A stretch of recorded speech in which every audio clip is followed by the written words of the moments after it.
I'm Mike Neel. I'm an orthopedic surgeon at Ortho South.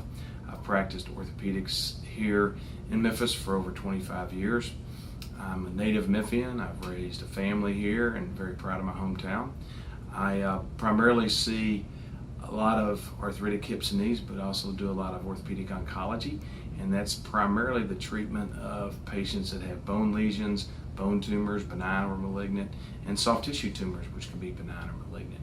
And we see a lot of referrals from oncologists and family physicians and internists that patients have a lump or a bump and want it evaluated. So a lot of the times when I see patients, it's something very benign that can be managed either with observation or with a very minimal outpatient kind of surgery.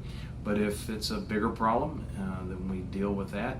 And if it requires surgery, then we certainly press on and get that done as soon as we can. And I hope when you come to see me at Ortho South, you'll feel like you're treated like family, or at least a friend of the family. And we'll look forward to seeing you.